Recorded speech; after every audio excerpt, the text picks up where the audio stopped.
that cheer, cheer. So join us as we go, go, go below the frame. On this episode of Below the Frame, I'm talking to my friend, Muppet performer David Rudman. David, of course, plays Cookie Monster, Baby Bear on Sesame Street, and Scooter, Beaker, Janice for the Disney Muppets, and he is here today. We've also got a Jerry story and a song as well, so let's go Below the Frame. Come on! Go, go, go below the frame. Welcome to Below the Frame with me, Matt Vogel. If you are listening to this podcast, please rate and review it. There, I have said it. Today, I'm talking to David Rudman. I love David Rudman. He was one of the very first Muppet performers that I did a lot of right-handing for on Sesame Street for a lot of seasons. I was David's right hand for Baby Bear and Cookie Monster later, and it was a great training ground for me. David is such an interesting and brilliant performer, and I am so excited for you to hear this talk today. I love talking with David, and I hope you enjoy it. So without further ado, let's do it. Let's get into it. Let's go. Let's go Below the Frame with David Rudman. David Rudman, welcome to Below the Frame. How are you? I'm great, Matt Vogel. How are you? I'm good. That's the voice I was talking about. It's not too much different from your regular. It's just like golden it's got tones. more oomph. Yeah. It's not I think that's quite. what it is. It's not like an NPR voice. It's not. What would that be? It would be kind of like talking like this more, right? Just Yeah, kind of that's like right. in here, getting really close to the mic and just Almost whispering. So Matt, it's good to see you. It's good to see you. So this is called Below the Frame. Is that what? That's right. Yes. Okay. So we discuss things that go on below. Right. It's more of a behind the scenes. We have to do this the whole time? No. Did they do this all day? I think they do. Yeah. That's crazy. We've done NPR before, and they've said, "All right, let's get our NPR voice, everyone." Like they actually say, Really? Yeah. They actually, it's a thing. It's a thing. Well, we don't need that. We're going to use our below the frame voice. Yeah, and it's a good thing that you're not recording this part of it because this is really painfully boring. What are you talking about? What? This is the gold. Okay. We're going. We're going. This is going to be the best part of it. I love it already. I don't know. So, David, I'm going to talk to you about all kinds of things, and we're just going to plow through as much as we can of your life. Okay. All right. We're going to just start with where'd you grow up? I grew up in Highland Park, Illinois, which is north of Chicago, north suburb of Chicago, about half hour out of Chicago. It's John Hughes country. That's where John Hughes filmed all his movies here. Oh, it is? Ferris Bueller. 16 Candles? I think that was here. Yeah. Home Alone. All up there in Highland Park. Yeah. Highland Park in like the northern suburbs here. So was growing up in Highland Park very similar to growing up in a John Hughes movie? Yeah. Like in the 80s, it was kind of like that. It was, okay. Yeah, it was kind of like, maybe, yeah. I mean, I grew up in the 70s, so it was a little different than John Hughes movies. Those were like 80s, 90s, but 70s was, I was born in 63, so I was, I grew up like late 60s, early 70s. I was, we had a lot of friends in the neighborhood. It was a very busy house. I have three brothers. And we kind of had the house that everyone would come to. Like the whole neighborhood would gather at our house because we had a really nice like side yard where we could play football and baseball. And my dad put up a basketball court in the backyard, so we had a lot of sports going on. And everybody came to your house. Everyone came to, and we never locked our doors. So like even when we weren't home, people would come to our house. We'd get home and there'd be like three people in our, watching TV, eating pretzels. It's like, hey. Did you just thought it was okay to come into your house? Yeah, it was okay. We were okay with it.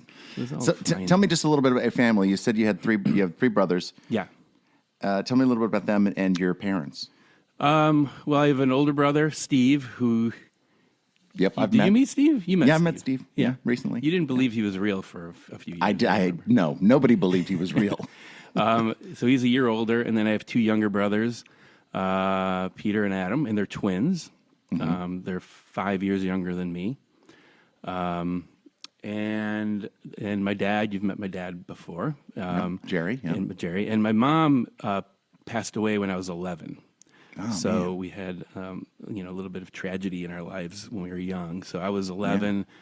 Adam and Peter were 6. Oh, geez, that And is rough. Steve was 12. So my dad raised us. So we had a house full of boys. Yeah. So that was. How did he do? He did great. I mean, it really, he really gave a lot to us, and he really, sacrificed a lot to just, raise us and make sure we were all good and all, fine through the whole thing. We had a lot of help. We grew up in a neighborhood with a lot of family. So my mom's parents lived down the street. And my mom's sister, my aunt lived around the corner. So we had a lot of, support through all that. Yeah. That's helpful. It's got to have people around. Yeah. Yeah. What kind of things did you do as a kid in the 70s? Other than football and, baseball and Yeah, a lot of sports. And then I was really into art. I was really into making things. I loved creating things using my hands. Loved making sculptures and also making. We had a little movie camera, and I would just make movies like little. What was it? Was it like 8 millimeter or 16 or something? Yeah. No sound. I don't think there was sound. Yeah, no sound. But I just figured I found it, and I'm like, wait, we have a movie camera, and so I would just start shooting things around the house and making weird little videos and things. So that was really fun. And yeah, I had, I was really like a little creative kid. So I loved to, paint and draw and make all different kinds of art. When you were making things, were you ever making puppets? Not at first, but then eventually I did start to build puppets. How'd that happen? Well, I think it was from seeing the Muppets on TV. And I was very inspired by, watching the Muppets, seeing them on television, because it was everything I loved kind of combined into one thing. I loved, art and sculpture, and I also loved television, and I loved, music and comedy, and, and it was like I saw the Muppets. It was like, that's like everything I love to do right there in one thing. So, I just started to really pay attention to how like the Muppets were made. I was really curious about like, what are they made out of? What are those materials, and how are they being worked, and what's going on? Like, how do their arms move? And I started to really, I was 8. I think I was really young. Yeah. And I was watching Sesame Street, but not because I was learning about letters and numbers. I was watching it because, I loved like just the art of it, Yeah. And I loved the animation on Sesame Street. I loved the Muppets. I loved the music. It was all like, it was super creative. And at what point did you learn about Jim Henson?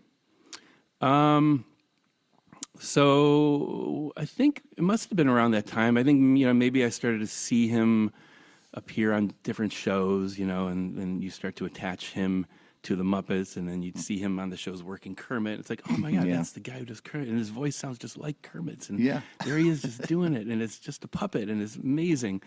So I started to be, I think just from seeing Jim appear on different, talk shows and things, and then then this is amazing. So when I was 12, I don't even know if you know this story. My aunt and uncle, my dad's sister and her husband live in New York. My dad grew up in New York, and they lived on 73rd between like Columbus and Amsterdam. And they had a bunch of friends in New York, and one of their friends worked for CTW. So, and they knew that I was interested in the Muppets and puppetry, and so they arranged for me to go to the set of Sesame Street when I was 12. And What? Yeah, so I didn't know that. yeah, so I flew to New York by myself, and they picked me up at the airport, and first of all, they took me to an Elton John concert. So it was my first concert at the Garden, which was really cool. This was like 1975, maybe, or 4. Pretty cool. And then I got to go see a taping of Sesame Street. So basically, my uncle walked me to the studio. It was on 81st Street, and was like, "Okay, I'll see you at 3:00 or whatever. Okay, bye. And I'm like standing in front I walk into the studio and they had my name at the gate and they're like, all right, go on in. I'm like, all right. I'd never been in a TV studio. I didn't know what to do. So I walk in and I'm like, it's kind of dark.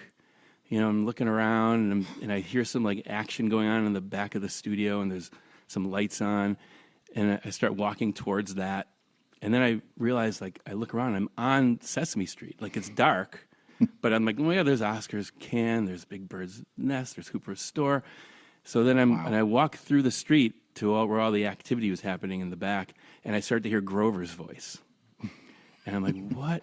So then I come around the corner, and I see Grover on a mountaintop.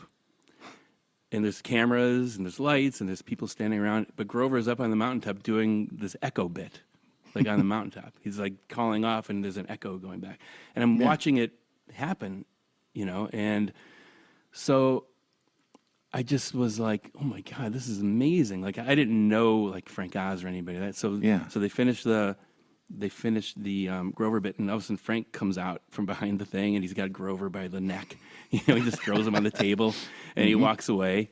And then I look over at this table, and there's like Ernie and Kermit and Guy Smiley, and they're all laid out on the table, and Carolee Wilcox was there. And so I just started talking to her, and she was like, "Oh, you interested in puppets?" I go, "Yeah, I'm interested in the Muppets and puppetry." And she goes, "Oh, well, have you met Jim?" I go, "No." And she goes, "You want to meet Jim?" I go, "Okay."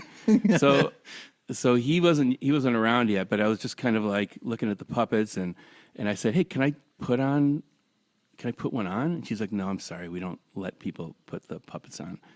And then I said, "All right," and then I had to see what was inside. I had to get my hand inside a Muppet because I needed to know what was going on. What it felt like, what it was. Yeah. So so Carolee walked away, and no one was kind of there. So I'm like, I'm putting my hand in Guy Smiley.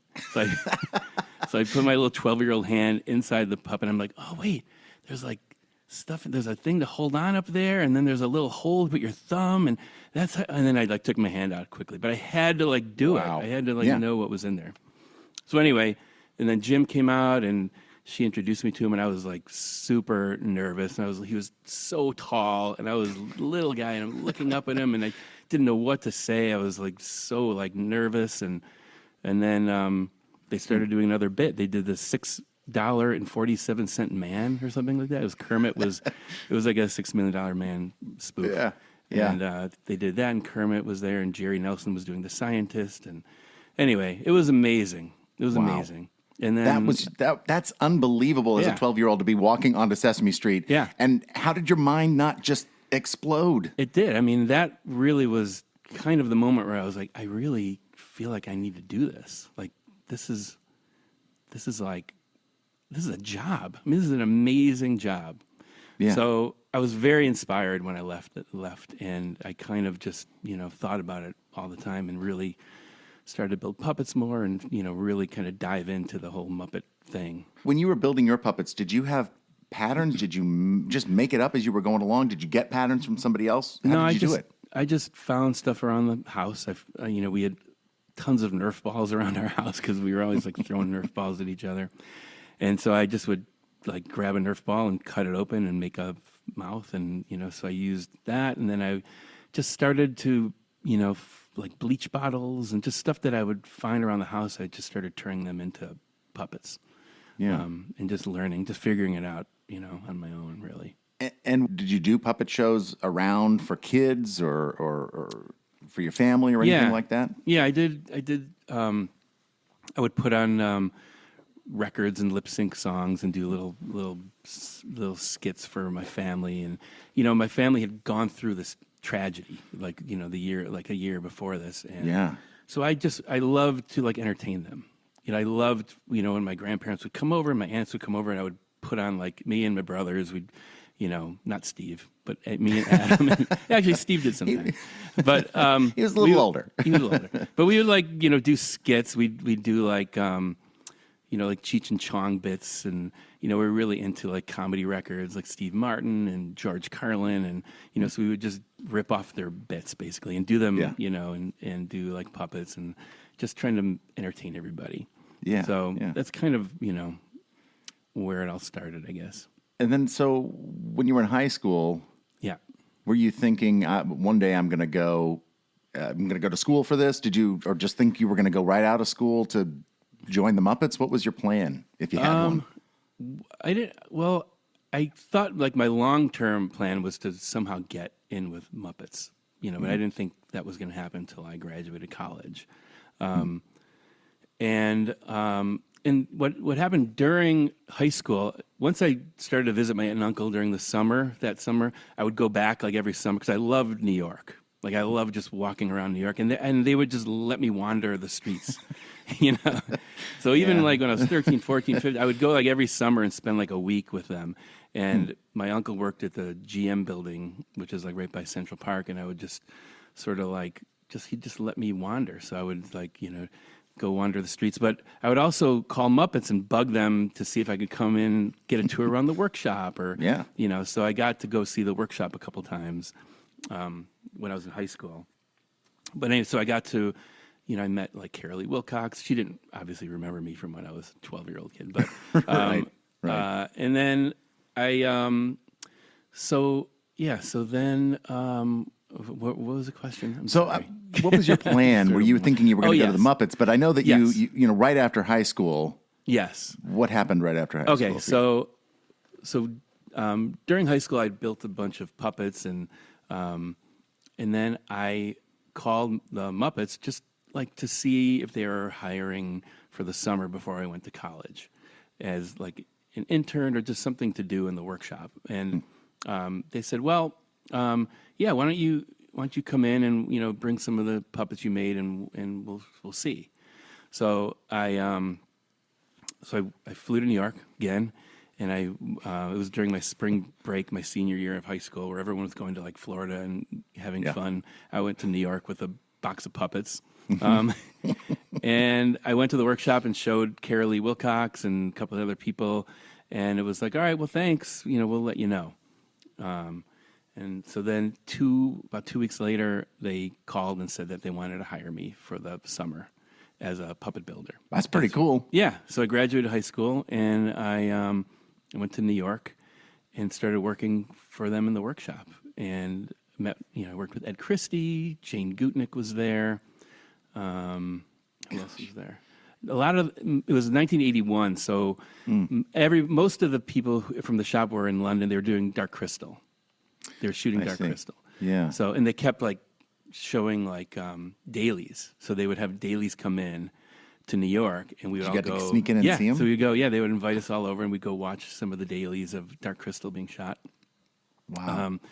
And I did a bunch of things. I built a big Fozzie Bear puppet for a display. Mm-hmm. It was like scaled up 10% but a full Fozzie puppet. I built an Oscar for Sesame Live, like an Oscar puppet. Yeah. I carved Swedish chef hands for another display. I did made some chickens. It was really, really fun. I learned a lot, and I was in like this. And I was 18, and I was in this whole like Muppet world. And then did you meet any Muppet performers along the way up to that point? Other than, you met back in the day. You met. Jim and Frank you saw from afar. Right. But did you meet anybody else during this internship? Not during the internship, but the summer before, I met Richard. So this was maybe you 1980. Were a junior?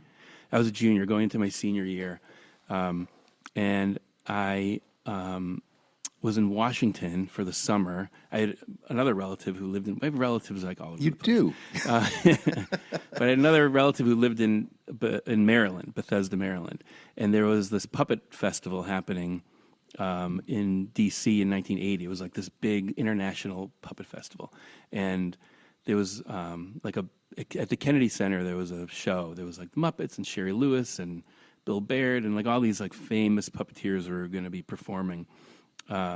And so I went. I got to go. I signed up for it. I went.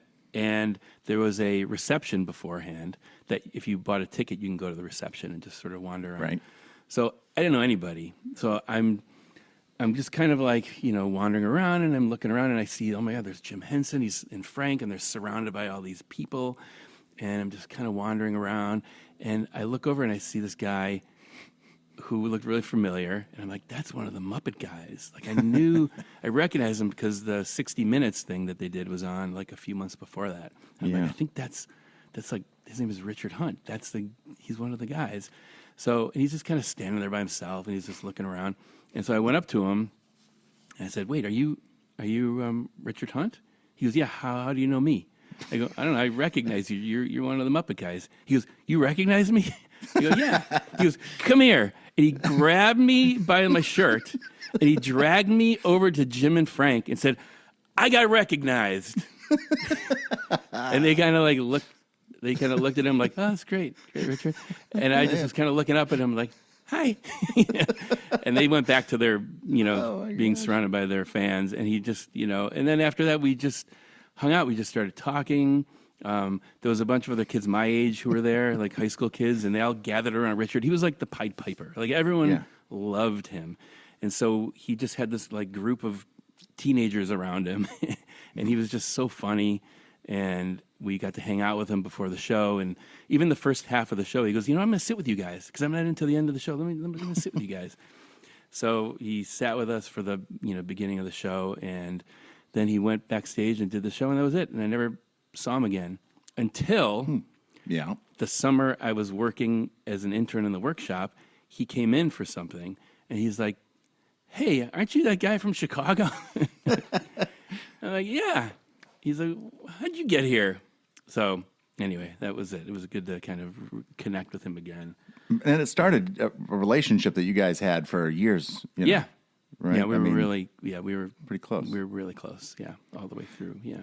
So you did that internship. We'll come back to Richard here in a little bit, but you did that internship. Then you went to college at Uconn. Yes. And I would, if I don't mention this, some of the other guys are going to give me a hard time. But you did some acting work. Didn't you do some acting work? You did in 1983. You were in Risky Business, are you not? Oh, well, yes, I was an extra. Yeah, that's okay. I was an extra, and I'm like so far in the background. But you can see you. You're there. You can see me. And I was in a lot of scenes in that movie, and they were all cut out. Like I was, the scene. Did you have lines? I didn't have lines, but I was. You didn't have lines. I was maybe I was 20. I don't even. Yeah, I was 20. So and they were shooting it in Chicago, and they shot a lot of it in Highland Park, actually. So I got on because I was auditioning for commercials and acting stuff back in the day. And so my agent was like, "Hey, there's this movie filming called Risky Business. They're looking for like high school kids. We're gonna put you up. We're gonna submit you for it." And they I got to go work on that movie for like 2 weeks. So yeah.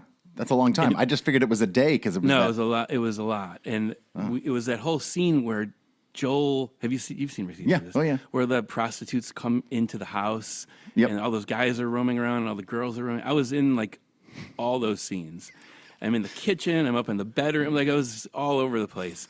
And I'm not in any of the movies. Like you can't see me at all in there, except in that back. Except in the back. I'm in the kitchen, way in the back, and then I'm on the lawn when they're playing on the front lawn when there's like guys playing football, like in the way back. But anyway, it was really amazing to be there. It was the first kind of movie I was in on or worked on, and Tom Cruise, no one knew who he was. I think it was his first movie. Oh, yeah. Okay, I had brought up Risky Business, but in 1984, you did a different movie. Oh, no. No, you did Muppets Take Manhattan. Oh, yeah, yes. You did that. I thought you were talking about it. I'll bring that up in a second. So once I was kind of in with, Muppets, and at the end of that summer, I made an audition tape for Jim at the end of my intern summer. And Jim saw the tape, and he really liked it, and he wanted to bring me in as a performer. So anyway, so I started to do that. I was still in college, but I would spend my summers, working with the Muppets, or if something would come up and they needed people, they would reach out to me, and if I was free, if I had like a vacation or something, I would come in to New York and work on it. So I worked lots of things during college, and Muppets Take Manhattan happened during the summer. So I got to work on the entire movie. So I was there for every day from May to September. What were you doing on that film? So I was doing all, like, for the big group scenes, I would do like Ralph if Jim was doing Kermit, or I would do Dr. Teeth, or I would, just do whatever they needed for those shots. So That's some big responsibility. Yeah. To handle some of those characters that are, Yeah. heavy hitters. Right. So That's pretty cool. Yeah, As there was young like a group guy. of us, and then I would assist. I'd do like Kermit's hands, and Ralph's right. When Jim was doing Ralph, I'd do his right hand, or Fozzie's right hand, or whatever they needed. So I was on that for the whole summer. And Was I'm in there it any- too as like an extra, like all over the place. I think, I remember, I think all the Muppet Performers are in that opening Yeah, scene, the audience, right? but in then the I'm audience. on the phone and Pete's. I'm walking on the street, and I'm like in that movie a bunch of times. Because I just say, "Can I go? Can I?" And they're, yeah, go ahead. Go ahead. Put them in. And so that's really cool. I do want to mention this other thing that you did in 1985. There was this product that came out called New Coke. Oh yes. That's the other thing. Oh yeah. You're in a New Coke commercial, and we have tried so hard to find that. You can't find it anywhere. Yeah, I think it only aired like one time, if it even aired at all. But I did it in ¡85. It was the first commercial I ever auditioned for in New York, and I got it. And I'm actually like drinking the Coke at the end, like they have the guy. Yeah, drinking the hero shot. So, and it was on a college camp. I think they shot it. I think it was in Fordham, up at Fordham. We shot it there, it was like a day, and I don't know. I mean, I know I just actually found the check receipt for it. I was like looking through all the old stuff, and I'm like, oh, there it is. Like it was like a holding fee check. So I'm like, all right. But I don't know like if it ever aired or if it did air. Maybe it aired once. I don't know. Got to be some way to find that. If anybody can find that New Coke commercial with David Rudman in it, man, that would be awesome. New Coke. But anyway, so it looked like you were trying to be an actor and then also trying to be a puppeteer. Were you kind of going back and forth of like what you wanted to do or what might hit first? Or I didn't really want to be an actor. I really had no desire to do that. I just kind of did it. It was a fun thing to do. It was like, during downtime with Muppets and thing, I just went out and auditioned for commercials. That was it, really. But I really had no desire to like be an actual actor. I wanted to be more behind the scenes. Like if anything, I wanted to direct or be more behind the scenes than on camera. We'll be back with David Rudman in a few minutes. But first, we've got a Jerry story. Today, Leslie Carrara-Rudolph is going to share a memory of our friend Jerry Nelson and then read a story by Jerry. Leslie? Jerry Nelson's voice. I think that's what got me. I mean, Jerry's voice captured me heart and soul. And by soul, I mean his voice resonated in me like the Mystics in Dark Crystal. It had this rare bass timbre that can't really be described, only felt. In his singing, his great laugh. Maybe it was his dog energy, his wolf energy. Maybe it was my spirit animal. I don't know. Because I think I connected to his characters in a layered way, not just because they were funny or cool or compelling. It was that richness. No one sounds like Jerry. And, growing up, I collected frogs. And so, of course, I had a Kermit, and I was obsessed with the Muppets. But my favorite frog was Robin, which was Jerry. And is it weird to have a crush on a Muppet? Because I did. And I guess I don't care, because I had a crush on Robin and Ralph. That would be my second crush. But my first one was Robin. And when I finally met Jerry, I tried not to nerd out. It was so geeky. But I actually heard Jerry before I met him in person. Of course, I heard him on Sesame Street and the Muppets, but I actually heard him singing the first day I met him face to face. It was on Muppets Tonight, and his dressing room was right next to mine, and every morning Jerry would sing and play guitar. I would get there early so I could hear him, and I would lean my ear against the wall as he serenaded me with his tunes. A lot of them, the songs he wrote. When I saw him in the hallway, I kind of chased after him like a puppy, telling him how much I love your voice. And, we began to talk about music and theater and stuff. On set, when we waited to be chosen to be right hands, Jerry would pick me when no one else really wanted me. Bill and Brian would pick me occasionally, but Jerry would say, "Hey, look who I have an eye armpit. I bet she smells better than what you got." I was so proud of that. He would even pick angel cards with me. And one day he pulled his wallet out and showed me a picture of Jan and said, "This is my real angel." You know, Jerry really took me under his cape, and he got to know me and encouraged me to keep creating my own work. And when I finally made it to my dream job on Sesame Street, well, Jerry was there. He had his oxygen tank at the time, and I guess I was a little surprised to see him getting ready to perform. Matt was by his side, and I had my little fairy on, and I was so excited because he knew my journey. I sat down next to him. I said, "Jerry, you're here." He said, "I wouldn't miss your first day." And Abby and the Count were in the same scene. I always have that moment. 1966 through 1970, leading up to Sesame Street. Sometime in 1966, although Jim had lots of projects in development, the work dropped off, and since I was the last one hired, I was the first one fired. I went back to work for Bill Baird, but occasionally Jim would call and ask if I was available for one or another of the many variety shows that were on television at that time. Johnny Carson, Ed Sullivan, Perry Como, Hollywood Palace, The Cher Show, among the ones that I remember. I would always ask Bill if it was okay with him to do these jobs. I felt it was important to be upfront about these side jobs. At some point, I went out to San Francisco and had lots of adventures which have nothing whatsoever to do with puppetry and lots to do with blank and rock and roll, and so I'll save that for the unexpurgated version of my life in the alternative universe. When I returned to the East Coast, I needed work fast, so I went to see Bobby Bryant at the Village Gate, where I had worked as a waiter in the early 60s. All he had available at the time was a dishwasher spot, and since I needed the money, I took it. After the initial dinner rush, it wasn't so busy, so I would stand just outside the kitchen door in the shadows and listen to the great jazz of bands like Horace Silver, Jerry Mulligan, and Herbie Mann. Willie Bobo played timbales with Herbie, and he would see me standing in the shadows, listening to the smaller group Herbie started his set with, so he started calling me Lamont Cranston, the Shadow's real name. Potato also played with that band, and I would run into him later in England while doing the Muppet Show, but there I go diverging again.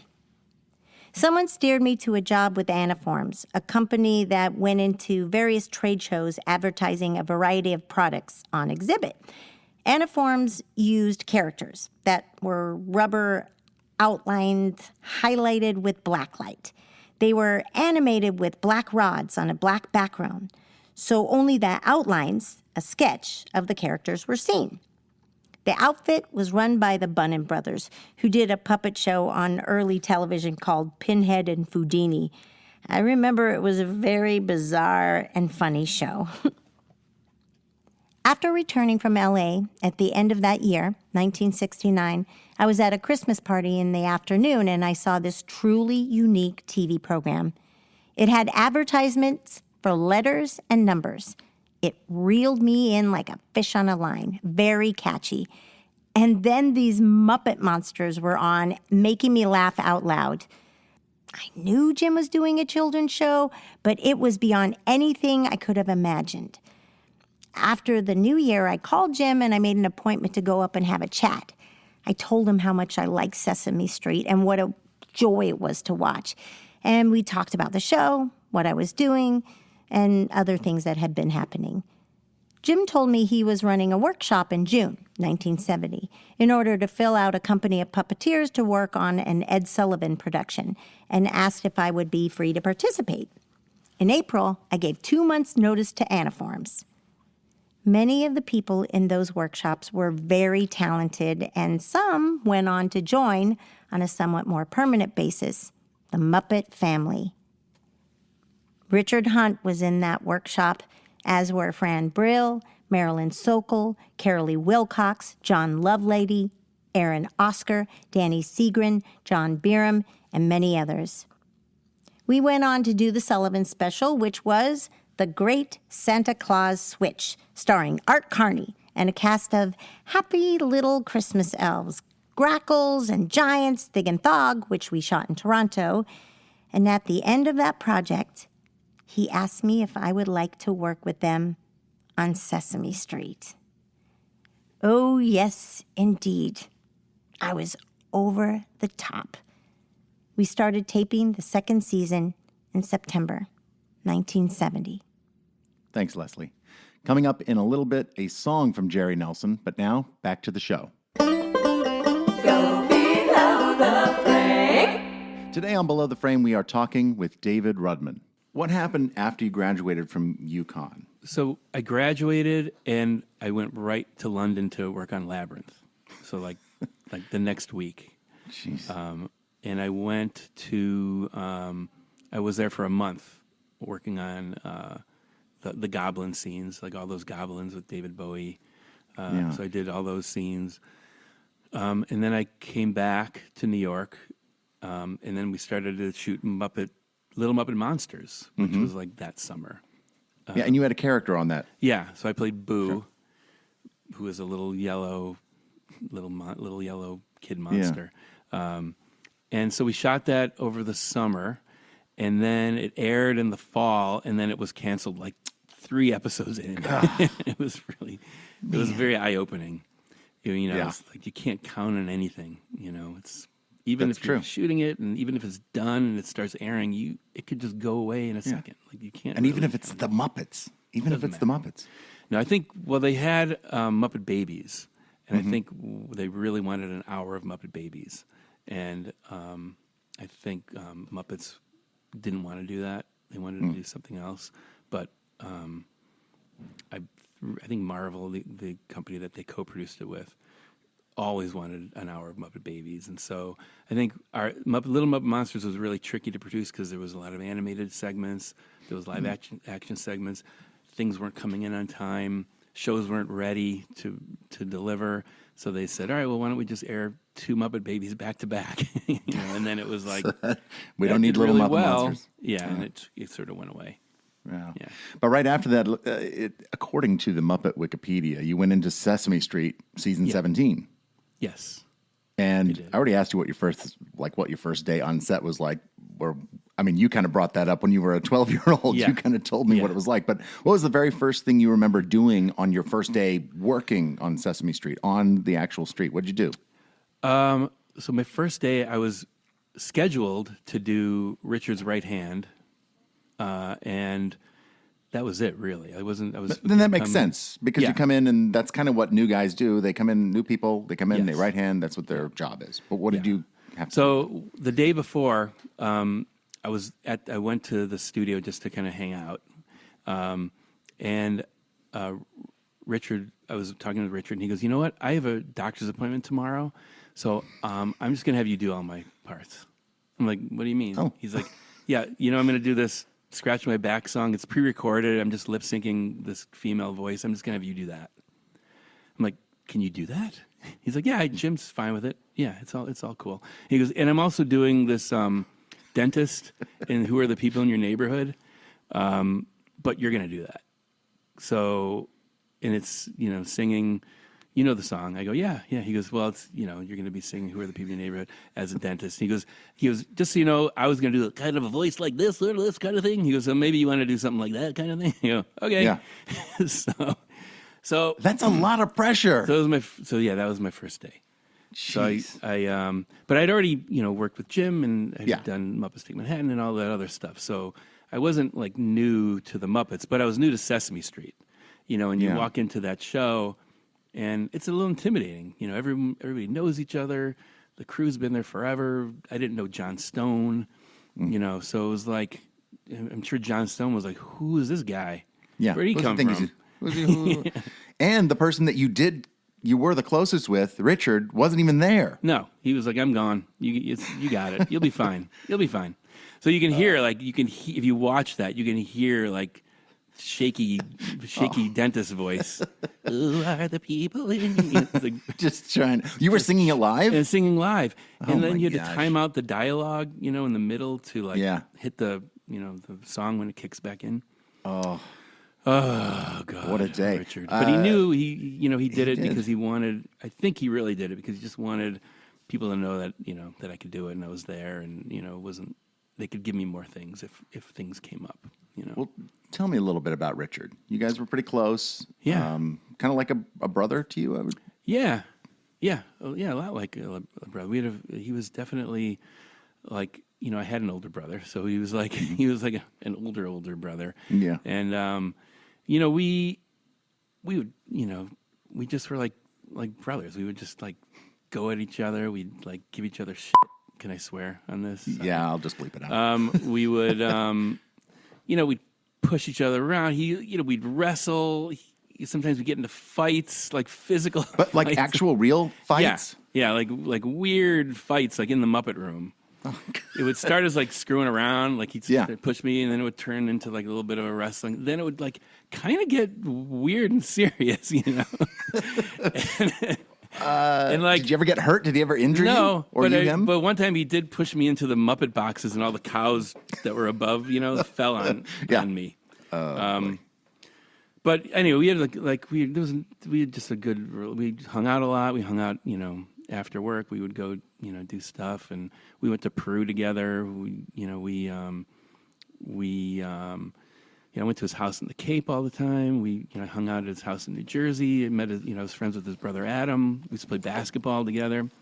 So anyway, it was we had a really great relationship. Yeah. And if you could tell me of your experience working with Jim, what was he like? Jim was you've heard all the stories about him. I mean, Quiet. That's what he was. He had an amazing vision. Like he knew exactly what he wanted to see and how to execute it. That was the thing that like was really inspiring to me was, you can have all the vision you want, but then how do you execute it? And he just knew exactly what to do to like make his vision come to life. And he did it over and over again. And he really was. He was a great teacher because he was a guide. He didn't really tell you what to do. He just guided you. He never ever said, "Do it this way." It was like, "How do you think you should do it? Try it this way, and maybe on the next take, try something else." But never ever said, "Do it this way," or "Do it like this." And it sounds like he believed in you. You would be able to do it. You just, he wasn't going to tell you how to do it. Yeah, he always wanted me to get more experience. Like he kept, because I was still new in the company. Mm-hmm. That was some advice he gave me when I started out. He said, just get as much experience as you can and don't wait around for us. Like when we have downtime, don't just wait for us to have another project. Like go find other things, like get experience, create your own things, go out and work on other shows. There's people in LA doing stuff. We'll call you when we have stuff, but don't just wait around. So that was great advice, and that's what I did. Like I went out to LA. I'd worked on a bunch of commercials with Tony Urbano, those McDonald's commercials. I kept auditioning for other things. I was creating my own shows. I really just, didn't want to just work for Muppets. And that's really what at the heart of all that was. As much as I loved working for Muppets, and I still do, that's not the only thing I wanted to do. Yeah. And we'll definitely come back to that in a minute. Yeah. But in May of 1990, Jim died. Yeah. And what was... I can't imagine what that experience must have been like for people that knew Jim or were close to Jim or even saw him as a mentor or somebody that you were inspired by. What was it like to lose kind of the North Star of this company? Well, everybody was in shock for, months, really. And, he wasn't sick. It just sort of like one day he was there, one day he wasn't there. It was crazy. And, people were just, missing Jim. People were worried about what's going to happen to the company. I just gotten married. We moved, we were in New York. Yeah. And it was really sad. I mean, it was just, it was really sad. And for me, I lost my mom at such an early age, and Jim was really like, he was like a father figure to me, and so, there was a lot of emotion and it was somebody that I looked up to since I was a little kid, and I got to work with him and learn from him. And it was, it was hard to process, really, And he was so young too, really. Yeah. Well, now, I mean, I was 26, I think, and he was 53. Yeah. Now I'm 58, and like, you just can't believe how young he was. And it just was just, it was just tragic. It was tragic. And then a couple of years later, in 1992, Richard dies. Yeah. And then, yes. He was only 40. Yeah.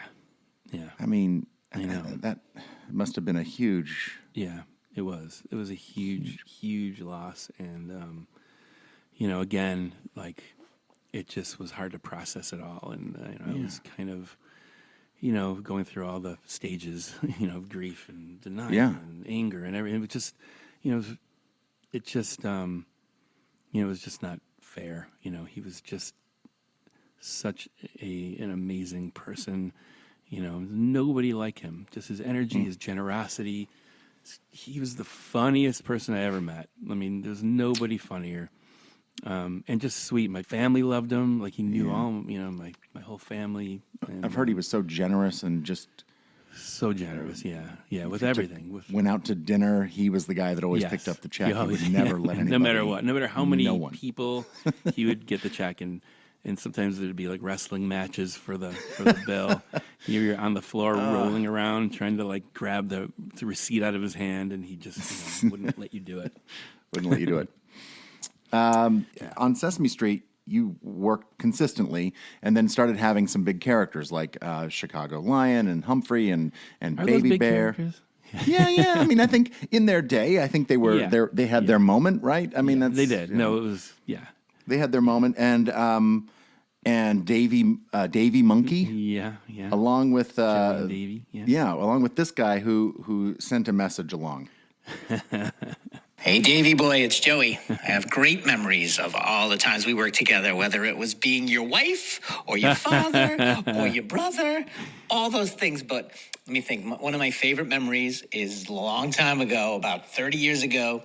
I was staying at Kevin's apartment in L.A., and you had done the first Finger Man commercial, and then you had an idea, and you came to Kevin's apartment with all like little costumes for your finger. And I remember I took Polaroids of your finger, and you put like a little Guns N' Roses thing or Led Ziploc, and then you had these great things, and you wound up getting a whole campaign because you were that kind of guy, David. You're out there, and you're a go-getter. Bye, David. Love you. Oh my God, Joey's the best. Joey Mazzarino sending along a message. That's really sweet. You guys worked together. I mean, he was a writer on the show, and you guys worked a lot of duos. A lot of duos on the show together. Yeah. He was Papa Bear, you were Baby Bear. Yeah, I think Humphrey and Ingrid. Yeah, and I was actually the best man at his wedding, and I said that during his wedding speech. I said, you're my. No one knew what I was talking about. You're my father, you're my wife, and you're my brother. And it's like, well, on Sesame Street, you play Papa Bear, you play Ingrid to my Humphrey, and you play Joey to Davy Monkey. So yeah, there was all aspects of our relationship in those characters too. Like a lot of sibling rivalry. There was a lot of father-son stuff. There was a lot of stuff. But anyway, it's great. That's really sweet. He brings up Finger Man. That was a huge thing. It was huge. It was a Ziploc. I don't know if people listening know Finger Man. I certainly do. Yeah. And it's a finger that Ziplocs the bag. Yeah. How did that come about? And how did that come about? Okay, there was an audition in New York. And your finger was chosen. Yeah. So there was an audition. Somebody at Henson, maybe it was Pat Nugent, maybe it was back in that, called all the performers and said, there's an audition happening for a commercial. They're looking for puppeteers to come in and play this character Fingerman. So we all went over during lunch to somewhere, I don't remember where it was, like Midtown, and they had like, a camera set up and you had to draw like a little face on your finger, and you had to go up and just, I think there was a script maybe, I don't remember. You had to go and do like with just your finger and with a face on it, you had to just go and be this Fingerman character. So I went and did it, and then I got called back. I'm like, oh, wow, this is pretty cool. So I got called back, Marty got called back. And then I think there was also, I heard there was like some hand models that were also in the mix too. Ah, yeah. So before the callback, I had like a little like wart on, like a tiny little wart on my finger. Oh, no. And it was my right finger, my right index finger. And I'm like, oh, no, I could do it lefty, but I'm not good lefty. Like, I can't do it lefty. Yeah. So I'm like, how do I hide that? Like, I don't want them to see that. So I made a collar and a tie. And the tie, like, hung down and covered it. Yeah. So I went in with, like, a costume. And the only reason why I did it was to hide this, just so they wouldn't see it. And so I went, and they're like, oh, my God, a wardrobe. We didn't think about that. That's really funny. So I went in and did it, and I got it. I got the commercial. And so we did, like, I think we did like 3 spots, maybe 2 or 3 spots in like 91, 92. And they were popular. Like, people started to talk about them. People like on talk shows, and they were like in the ether. Like, people were like, discussing Fingerman because it was so stupid, really. It was so ridiculous. So I kind of wanted to keep it going, and I felt like there could be more to this. So I heard that the Ziploc agency was changing. The Ziploc company was changing to a new agency. So I figured once it goes to an agency, this is dead. So I'm like, what can I do to like keep this going? So that's when I came up with this idea to take like send them pictures of Fingerman, like what he did during his like vacation. And I did. I put him like on the beach with sunglasses, and I was like, Digit goes to Hawaii, and they're all like puns on like finger things, and like Led Ziploc and Teenage Mutant Ninja Finger. I don't know what. There was like all kinds of like things. I took, and with Joey, and he helped me do it. And so there was like maybe 12 pictures, and I sent them to the head of the new agency. I just found out who it was, and I sent them, and I said, hey, it's from Fingerman. Just want you to know what I've been up to. And then I heard the guy like loved it. And I don't know if it was because of that, but the campaign kept going, and it went on for another 8 years. It went seriously? On and I would do like 1 or 2 a year, and it just kept going. And it was a really nice, lucrative thing to have a commercial for that. And I was just starting out. I had a young family, so it was really kind of a nice thing to have on the outside of the Muppet stuff. Yeah, and speaking of Muppets, I mean, you were not only doing Sesame Street, not only doing Fingerman, you also had a bunch of Muppet stuff you were doing at the same time. Yeah. Some of the things were like, this is like a wide swath of things, but Tale of the Bunny Picnic and Muppet Family Christmas and Jim Henson Hour and Muppet Vision 3D. That's pretty cool. Yeah. And I'm guessing you were doing mainly stepping in for other people or doing smaller side characters. Is that what you were doing? Yes. Yeah, for all of that, yeah.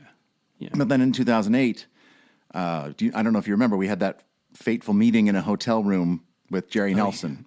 Yeah. Yes. And where Steve Whitmire was there, and Marty Robinson was there, and Debbie McClellan, who was in charge of the Muppets at the time, and you and me. Yeah. And I was there to learn about Jerry's characters, mainly Robin and Floyd, and you were there to learn from Jerry about Richard's take on Janice and Scooter. Do you remember that evening? Yeah. No, I do remember. Yeah, I kind of had stepped away from Muppets. Like, I think, in maybe middle of the 90s, when they moved mostly to LA from New York, I did Muppet Christmas Carol. I did, in the 90s, like 92, I think that was. And then I really kind of was mostly New York based. I did Sesame, and then I was doing a lot of my own projects, and I kind of had stepped away from like the core Muppet characters. and it wasn't something I did. It was just kind of, they just weren't like bringing me in on things. So, and then I kind of, every once in a while something would come up and they'd reach out, something that was happening in New York, and I'd go and do it. But yeah, then that meeting with Jerry happened, and I think it was Whitmire who kind of, initiated that, at least to bring me back in, as like a core guy to take on Richard's characters, because no one had really, there was really not like a one performer, an established performer to take on. Yeah, they'd been passed around from performer to performer, on project to project, because they just nobody. And Jerry was working less with the Muppets as well. He didn't want to travel anymore. Yeah. And so I do think it was Steve that was like, we need to find a person. That's and he's like, why aren't you doing this? He's like, he actually called me and said, why aren't, and I go, I don't know. It's not up to me. I don't know. He goes, you should be doing Richard's characters. You had, a really great relationship with him. You know the characters. And I'm like, I'll do it if they ask. Of course I'll do it, So then all of a sudden things started happening, and then that meeting with Jerry, which was amazing. I mean, we were sitting in that room hearing like such great stories about just Richard and Jerry. A lot of them I knew, but it was nice to like see everyone else kind of reacting to these stories, like it was a really amazing night. It was. And I feel like it was kind of understood that you were going to take these. They were going to be your characters. You were going to carry on. How do you feel about carrying on with Richard's characters? I love playing his characters. I love playing Scooter, especially. I do play it a little different than Richard, and I think he would be okay with that because you can't. I mean, it's hard to like do an exact copy of, because I'm not Richard. I can't do what he did because that was him. So I have to kind of like you know how it is when you take on characters. It's tricky because you have to. It is. Bring in a little bit of yourself, but also keep like a little bit of the essence of what was there before. But anyway, I love playing his characters. I'm like, I think about him all the time. I think about him all the time anyway, but especially when I put Scooter on, like the first thought in my mind is like thinking of Richard, so I'm honored that I get to, take those characters and keep playing with them. Yeah, me too. It's I don't think of it as a responsibility. I know it's a big responsibility, but when I'm in it, I can't think of it as being that. I have to just play or be in that the moment of the scene and think about what's the truth for this character in that moment, I think. Yeah, exactly. Like you can't think about like what this character means to people, or you can't think about really, you just have to just be truthful and and play the moment and not worry so much about, what people are expecting. You know what I mean? Yeah. Yeah. I do, I definitely do, yeah. So we both, from 2008 on, we ended up kind of doing a lot of stuff because we were now core Muppet performers, really from then on. We both did the Muppets, the movie, the Muppets Most Wanted, and you played Miss Poogie. Yeah. Uh-huh. I don't know. What is that? What is it?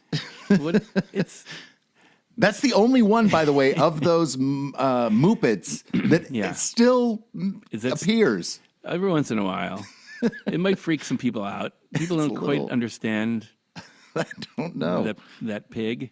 I don't, I don't know. They said here. I don't know. It was in the script, and they let me do it for the read through, and I just thought, like, what's like a ridiculous way to make this character? Like, and I knew what it was going to look like. So I'm like, it'd be really funny if it just sounded like that. So it is a hideous looking. It's hideous. And then they put it in the gulag, which was really funny. Like, hey, how you doing? Yeah, you just just part of the prisoners. Yeah. But I had fun doing Poogie. That was really fun. It's such a weird thing. And then we did the ABC Muppet series. What was your take on that show? I loved working on that. I loved. Me too. Yeah, I loved having the freedom to kind of explore Scooter.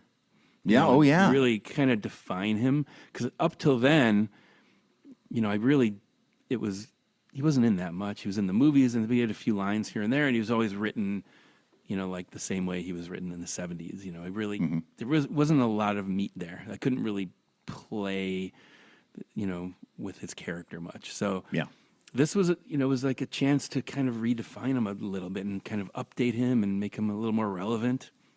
Yep. And you certainly learn a lot of things about him. Yeah. Lives with his mom. Yeah. Ken. I Ken, know the boyfriend. The Ken thing might have, they might have pushed that a little bit too much, but I loved, certainly it was something to play, Yeah, it was. It was so fun. And I really liked, and I think taking that jacket off too, like getting rid of the Muppet jacket, which I loved, but it was so dated, and I just wanted him to like look a little bit more, updated. And so, we kind of had meetings about what he's going to wear, and I kind of was thinking about like people like Fred Armisen and like David Wayne, if you know who he is, like all these like comedians, and I just was like, he needs that kind of a look, like sort of that nerdy comedy kind of writer guy. So anyway, that's sort of where that came from. And then I just really loved, just the stuff they were writing, and, they were really collaborative. I felt like they were collaborative, and I would come up with stuff, and they were okay with using it. I loved doing the scenes with Deadly.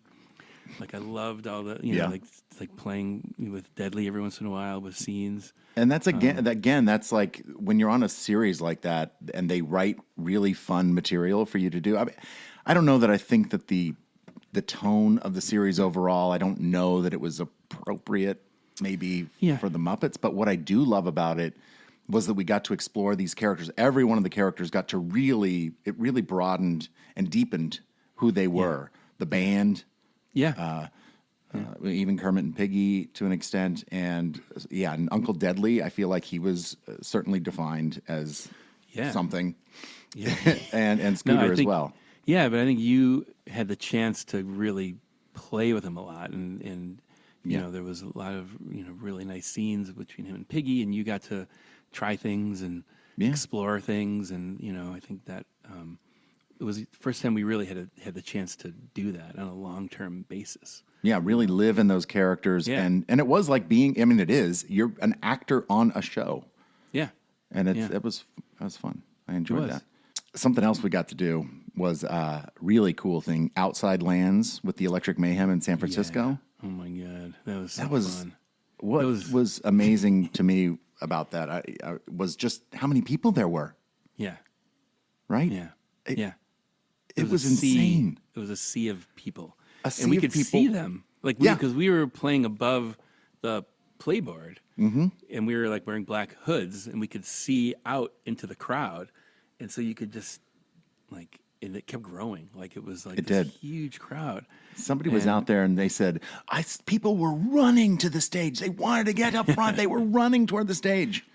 It was it's so bizarre to see a fake band, but it's the Muppets, so I guess maybe that's why.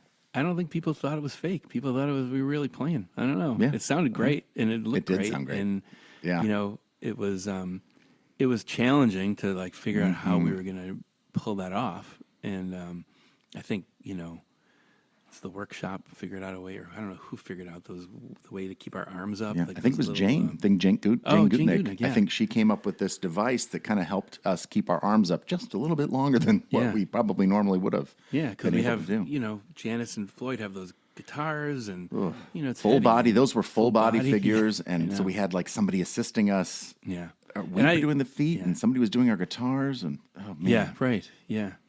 But I love playing Janice when I love Floyd and Janice. I do we're too. Playing music together.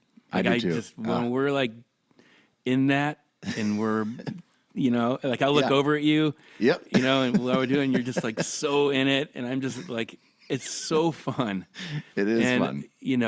And I think we never really talk about what we're gonna do. We never really discuss hey, why don't we do this during that? We just kind of it just doesn't. We're just so in sync. We're Yeah. kind of just I don't know. At least I feel that. And it's I do too. Really, we'll go to the same microphone together or back to back or all the rock things that people do. All those things that people do in their rock shows. I love doing Floyd and Janice, and when we're in the band, it's really fun. And the other when we did the Mr. Blue Sky thing, Yeah. a couple weeks ago. We hadn't, really performed with those characters in like years, been a while. couple of year and a half. But it was like we were like right back in it. It was so fun. Like it was. I loved it. It was great to all be in that room together to shoot that. Yeah. That was fun because we hadn't really been like that Yeah. in a room all together. Yeah. That was definitely cool. But the that Outside Lands thing, I think, led to the Muppets Take the Bowl and the U2 and the O2 shows. Yeah. And the O2 shows. think I think so. those. I think it kind of paved the way for us to be able to do this live Muppet show. Mm-hmm. And I had fun doing that. Did you enjoy the Take the Bowl and the O2? Yeah, I did. I loved every show. And I think, having had that season on, Muppets, the ABC show, really kind of helped me get more comfortable with Scooter and being able to, play more and be more confident with him. And I felt, it was really, really fun with a live audience. We never get to do that. And, just to have that energy and have it go really well. I feel like it went, I think every show went well. They're all different, but it all felt really good. I think so too. I'd love to do some more of that kind of thing. Yeah. It'd be fun. It was really It's hard, but I know. Well, you had to a do. hard. Well, it was hard for you, and also you had just started doing Kermit. Yeah, that was Like the that first was thing. like your first thing. That was the so first. right out of the gate, you were like doing something live in front of an audience. And in front of 18,000 people. Yeah, that's a little intimidating. that was, but yeah, it I was think you fun, pulled it and off. I would love Yeah. to do it again. Yeah, I mean, we've done. We did Muppets Now. We did Muppets Haunted Mansion. We have a lot more to come. What would you like to see the Muppets do? Well, I mean, I would love to see the Muppet Show come back. I mean, that's that would Yeah. be kind of amazing if that It could would ever be. happen. Who knows? I don't know. I don't don't know know. if that could ever happen, but It would be really cool. it would be really fun to bring that back with celebrities of the day and Yeah. have it be kind of similar to the old show. Yeah. I think it could work. I don't know, Yeah. but that would be really fun. I don't know what else. Just I'd love to do more like little one-off things for YouTube videos, like with the band. Those are really fun. Like I know. like we did Kodachrome, and we did.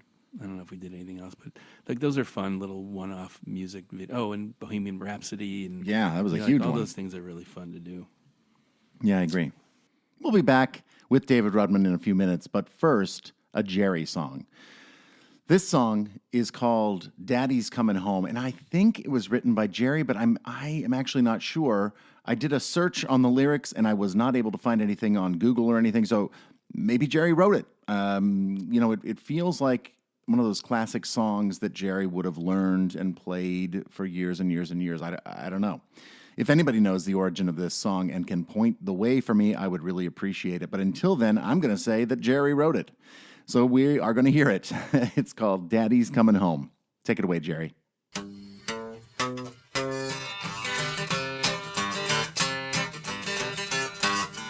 When I was a boy, I had twin brothers. My daddy was a rambling man. He used to sell that hardwood snake oil all over the land. On the road, a month or more, he'd phone my mama and say, "Honey, don't you worry none, I'll be home someday. Yes, Daddy's coming home." To his little boys, "If you're good, he'll bring you jelly beans and toys. We'll go bathtub fishing, try to catch up sharks. Sunday we'll go hunting lions in the park."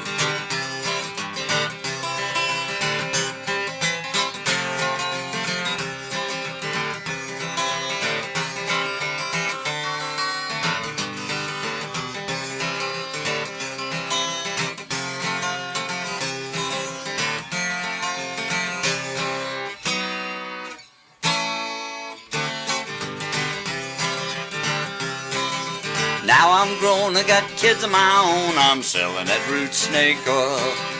Rambling here and there, my friends, in life's old labor toil. When I'm on the road, a month or more, I phone my honey and say, "Honey, don't you worry none, I'll be home someday. Yes, Daddy's coming home." To his little boys, "If you're good, he'll bring you jelly beans and toys. We'll go bathtub fishing, try to catch a shark. Sunday we'll go hunting lions in the park. Yes, Sunday we'll go hunting lions in the park. Thanks, Jerry. Below the frame.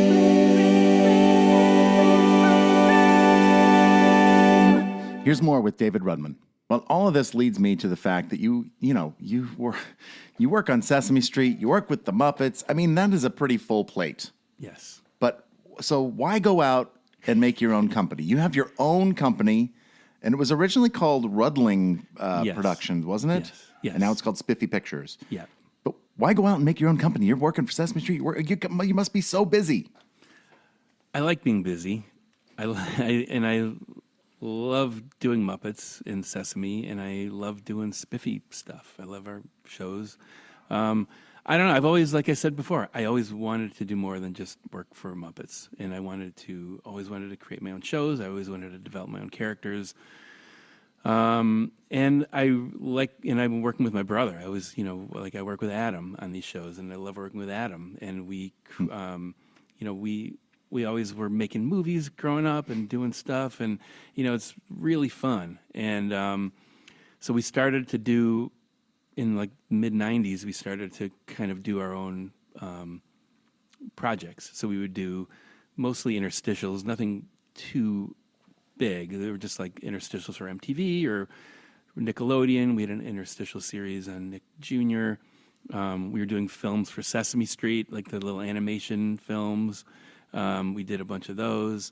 We did. Oh wait, this just came to me. Is it? Yeah. It's a little boy, superhero. Alpha Boy. Yeah. Yeah. Alpha Boy. I remember him. Hey, everybody. It just Yeah. came to my brain Yeah. just now. Oh my So we gosh, did Alpha Boy. Yeah, we shot those at my dad's house, like in Highland Park. So we started to do, and we did a couple more animated. We did that number guy thing for Sesame. It's Jerry did the voice. It's how many elephants can you fit in a room before they fall through the floor? Like when we got to use Bob Dylan's song, which was great, and he gave us permission to do it, which was very cool. That is cool. I didn't know So anyway, you guys did that. That's we did that, and we did Flash Gizmo Space Cadet. That was another animated thing.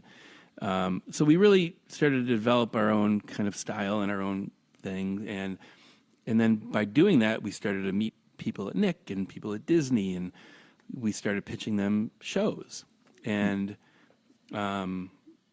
through like the '90s, we were pitching shows, and we were coming so close to getting like a series, and we never got one. Like we would get a pilot script, but it wouldn't move forward, or we'd get, only so far. And then, we kept creating things and kept doing projects. And then in 2003, Nick put out a call for a home video series, like a Baby Einstein kind of a thing. They wanted to do their version of Baby Einstein. And so we pitched them a project called Curious Buddies. And they picked our show, so we actually made 12 DVDs for Nick Jr. And you and Joey did some films for it. Yeah, we did some films of like a nap time film. Yeah. And brushing your teeth. Yeah, that's right. Yeah. Brushing your teeth. And you used your kids, right? Yeah.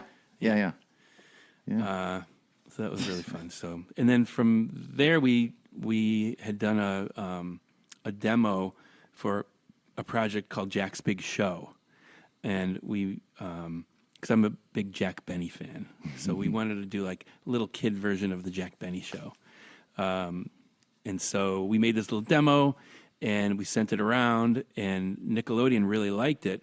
But they said, we're looking for a music show. Do you think you can change it to a music show?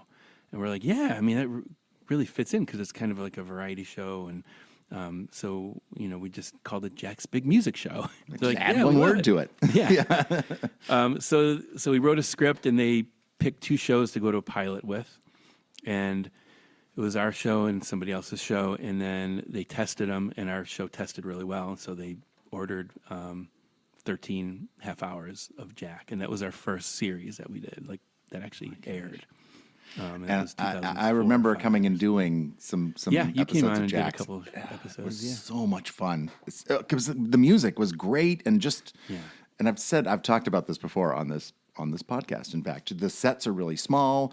It's a very small, kind of quiet space to work in, and it's just so much fun. It's just so much fun.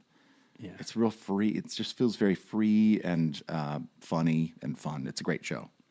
Yeah, thanks. Yeah. Well, we like to run the set like that, kind of collaborative, very open. There's not a lot of like big personalities running around. It's just kind of like very focused, and it's, we kind of know what we want, and, we just get the shots and, put it all together. And I try to really run the studio like Jim ran the Muppets back in the day. And what I observed from that was, it was just very collaborative. Everybody, we've talked about this before, like the early days where it was best idea wins, like Dave Goelz always says, you're, in service of the best idea. There was no egos. It was just kind of like open, whoever had something. And we really try to run, our spiffy shows like that. And Jack was like that. And, our new show is like that, Don Quixote. And, so, yeah.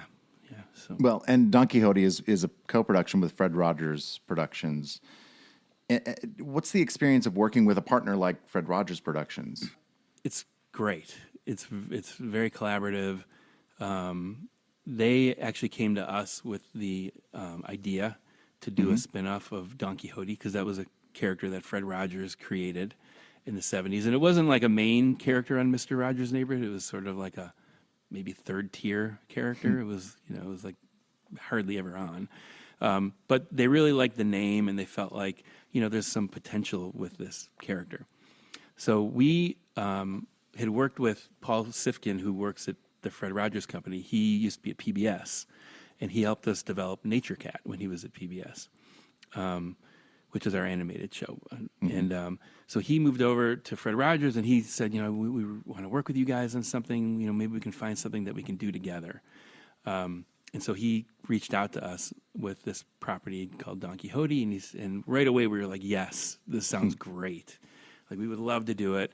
And he said, we really want to make it a puppet show, too. And we're like, oh, we are completely behind that because we were doing Nature Cat, and it's animated, and we wanted to get back into, like, the puppet world.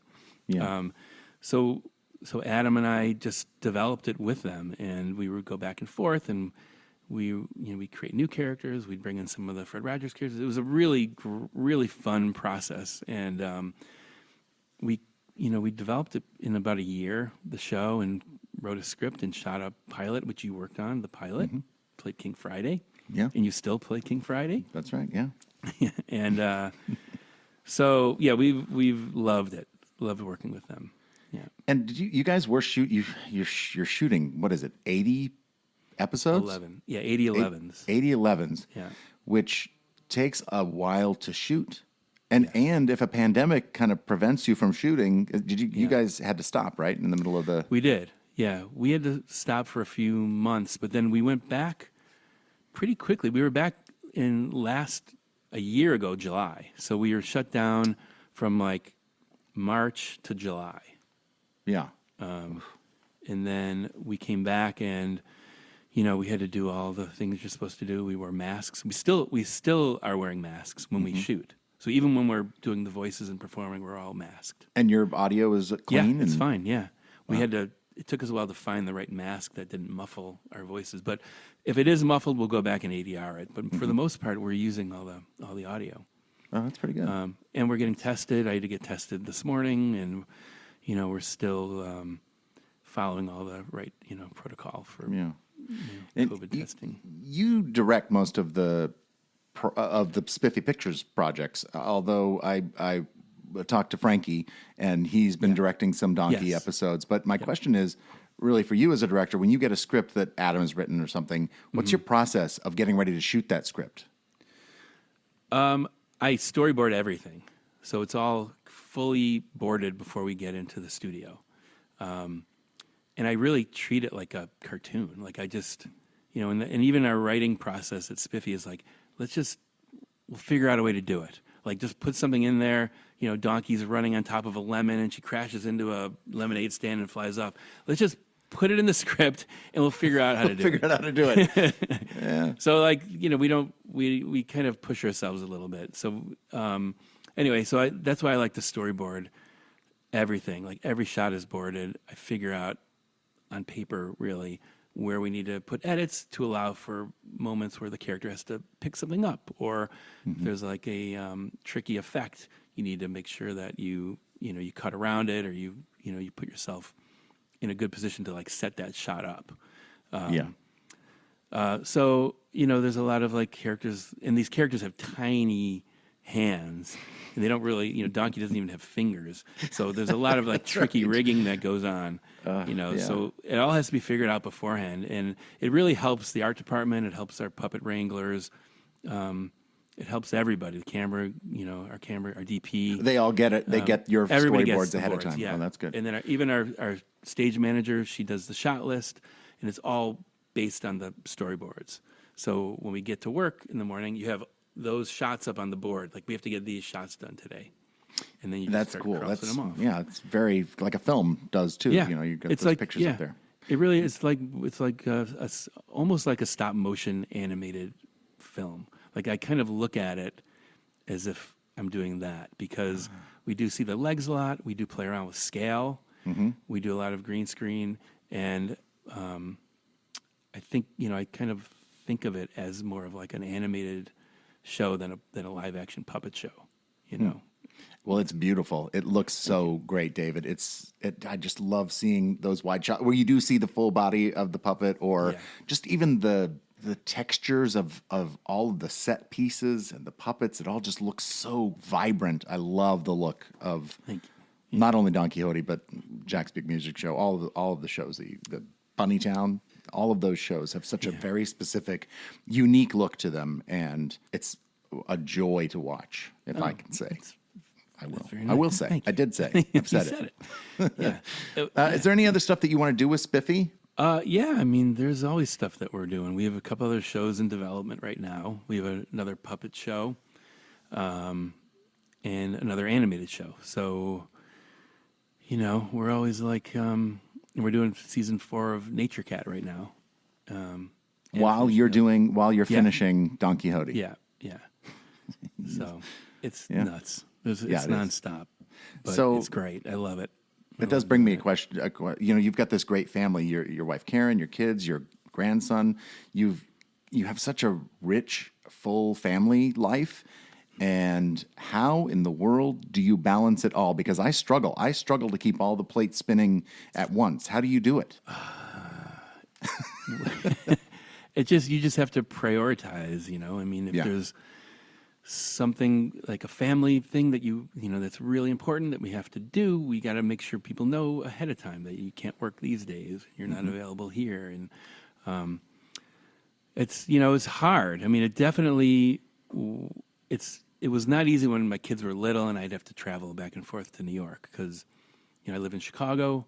We moved here when our kids were little from New York. We wanted to raise our kids here, and I knew it wasn't going to be easy, to have to commute back and forth, and but it just sort of became our lives, and everyone kind of gets used to it. And my wife Karen is amazing. Like, she's she's incredible. So she astounds me. Yeah, I don't know how I would do anything without or get anything done without Kelly. Yes, We're very lucky, very lucky. But yeah, I mean, it's just it's not easy, but it's all about scheduling and All right, David, I'm going to ask you some rapid fire questions here. Okay. I always end the podcast with some rapid fire questions. Are you ready? All right. Okay, Sure. here we go. What's the hardest part about being a puppeteer? Do I have to answer fast? Like, as fast? No, as you don't have to answer fast. The hardest. I mean, there's so many. I think physically, maybe there's a lot of like physical things that, especially what we do. Like, I've had neck and back and shoulder things. So, physical issues. Maybe that's kind of tricky, and it's all hard. I mean, doing what we do is not natural. Like, we have our arms in the air, doing weird voices. We're like unaware of our own bodies, but also aware of our own bodies at the same time. You don't want to bump into anyone, but you don't want to like think about how ridiculous you're looking. And we're looking at a monitor and it's all backwards, and then we're trying to read a script or deliver a performance, and it doesn't make any sense. Yeah, it doesn't. Oh, No, it doesn't. all of it's hard. All the time. But if all of it is hard, what's the easiest? Oh, the easiest? Oh, off-camera lines. Yeah, that's true. I don't know. What's your biggest strength as a puppeteer? Oh man. I don't know. Oh my God. Let's see. I don't know. Maybe like manipulation. Maybe like I think I can perform a puppet and have it look pretty good. Yeah. What would be your biggest weakness? Oh my gosh. Singing live, maybe. Oh, I think that's always tricky. It's tricky. What? Yeah, it is tricky. Yeah. What's one of your favorite things about being a Muppet performer? Well,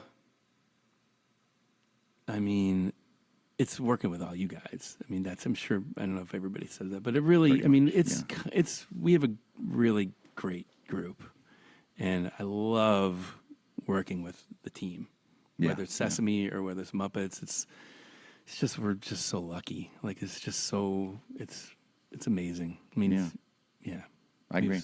We have so much fun. Yeah. If you And I love hanging out with you, even after I know. work. Like hanging out. After. Just Yeah, going it doesn't and hanging stop. out. Yeah, I It's agree. just- I Go love get it. dinner or whatever. Yeah, I love it. I love it. If you weren't a puppeteer, what would be your career? I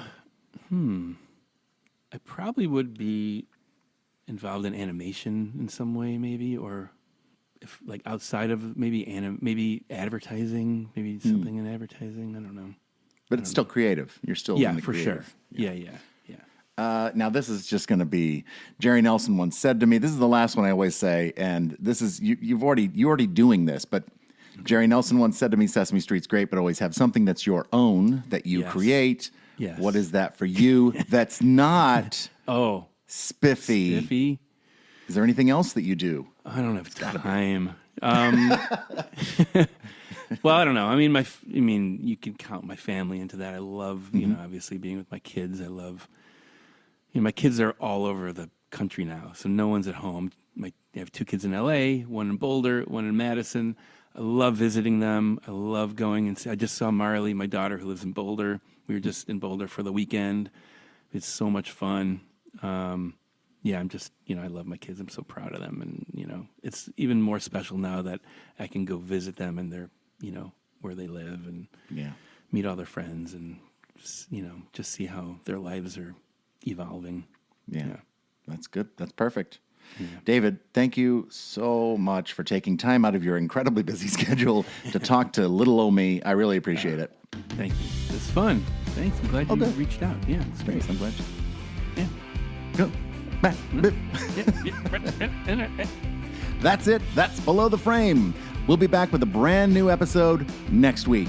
Get updates and stuff about Below the Frame and Muppets and Sesame Street and pretty much anything I feel like posting on my Instagram, Twitter, Facebook, and TikTok accounts at Welcome Matt V. Below the Frame is produced by me, Matt Vogel. The theme song was written by Stephanie DeBruzzo and performed by my band, The Mighty Weaklings. The podcast artwork was created by Dave Holteen at DaveHolteenDesign.com. Special thanks to Jan Nelson for giving me Jerry's stories and to Leslie Carrara-Rudolph for sharing her memory and reading a story by the great Jerry Nelson. Thanks to David Rudman, Joey Mazzarino, and as always, my son Jack for being a part of this episode. And thanks to you, the fans, for listening. I am Matt Vogel. We'll see you next time when we go Below the Frame. Bye-bye. Go, go, go.